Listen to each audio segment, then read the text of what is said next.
설 명절입니다. 국민 여러분, 당원 동지 여러분, 새해 복 많이 받으십시오. 가정마다 건강과 평안이 가득하시길 진심으로 기원합니다. 2026년은 온전히 이재명 정부의 계획과 철학으로 국정을 펼쳐나가는 첫 해입니다. 어제 코스피 5,500을 넘었다는 그야말로 설 선물과도 같은 기쁜 소식이 있었습니다. 대한민국 경제의 기초 체력이 튼튼해지고 있다는 확실한 증거입니다. 국민 여러분께서 염려하시는 물가, 부동산 등 민생 현안 또한 말이 아닌 실천으로 바로 잡겠습니다. 대통령 지시에 따라 공정거래위원회가 불공정거래 점검팀을 가동했습니다. 시장 교란 행위를 철저히 점검하는 체계를 마련한 것입니다. 물가 불안을 틈탄 부당이익을 좌시하지 않겠다는 분명한 의지입니다. 부동산 시장 또한 투기를 근절하고 실소유자 중심으로 정상화하겠다는 원칙을 흔들림 없이 지켜가겠습니다. 정치란 오직 국민의 삶을 어떻게 더 나아지게 할 것인가를 고민하는 일이라고 믿습니다. 어제 예정되었던 영수회담 역시 민생 현안을 논의하는 그런 자리였습니다. 정쟁을 떠나 국민의 삶과 직결된 사안을 허심탄회하게 논의하자는 취지였습니다. 그러나 회담 시작 불과 1시간 전 국민의힘 장동혁 대표의 일방적인 취소 통보가 있었습니다. 참 해괴한 일이고 무리하기 짝이 없는 일이었습니다.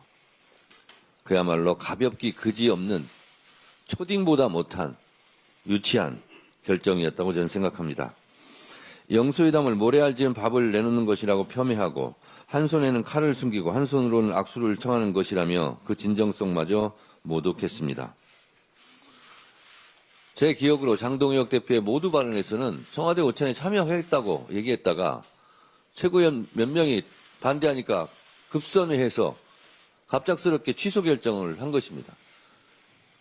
국가를 대표하는 국가 원수 행정부 수반에 대한 무례일 뿐만 아니라 국민에 대한 무례입니다. 국민의힘 어쩌자고 자꾸 이렇게 하는 것인지 참 저한테 농담으로 많은 분들이 정청래 대표가 야당 복은 있다 이렇게 말씀도 하고 하시는데 저는 그런 복 바라지 않습니다. 정상적인 행태로 돌아오시기 바랍니다. 당일 처리하기로 합의했던 81건의 민생법안 표결은 내팽개 친 채 본의장을 외면하고 규탄대를 벌이는 참으로 무책임한 행태를 보였습니다. 정치적 도의도 상식적인 예의도 찾아볼 수 없는 무도한 처사입니다. 또 국가적으로 매우 중대한 대미투자 특별법 특위 1차 회의를 파행시켰습니다. 정말 유감입니다. 대미투자 특별법 특위가 국민의힘의 목리로 필요하게 된 것은 국익적으로 대단히 심대한 문제입니다. 글로벌 통상 환경에서 우리 기업 경쟁력은 타이밍입니다. 관세 재인상 파고를 넘기 위해 특별법 처리가 무엇보다 시급합니다. 특별법 처리는 미국과의 신뢰를 공고히 하고 불필요한 통상 마찰을 제거할 최선이자 유일한 조치입니다. 입법이 지연됐다는 이유로 관세가 25%로 회귀할 위험이 있다면 이로 인해 발생할 경제적 피해와 신뢰 훼손에 대한 책임은 국민의힘이 다 짊어지시겠습니까? 국민의힘이 그토록 해달라고 요청하고 간청해서 마련한 영수회담 자리를 파투내고 거기에 모자라 민생법안 처리를 외면하는 것이 국민의힘이 생각하는 책임있는 야당의 모습입니까? 어린아이처럼 제발 좀 그러지 마십시오. 앞으로 국민의힘이 어떤 말로 협치를 운운하든 국민께서 그 말을 진정으로 믿을 수 있겠습니까?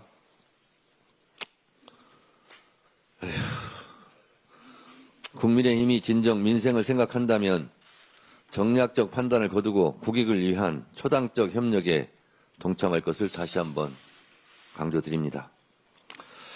어제 법원이 이상민 전 행안부 장관에게 징역 7년을 선고했습니다. 17년을 잘못 말한 거 아닙니까? 아니 앞에 쭉 논거를 보니까 그래도 잘 읽어나가더라고요, 판사가. 마지막에 왜 7년입니까? 판사가 앞에 쓴 쪽 범죄 사실을 읽는 걸 보니까 그건 17년이에요. 근데 왜 7년입니까? 참 이상합니다.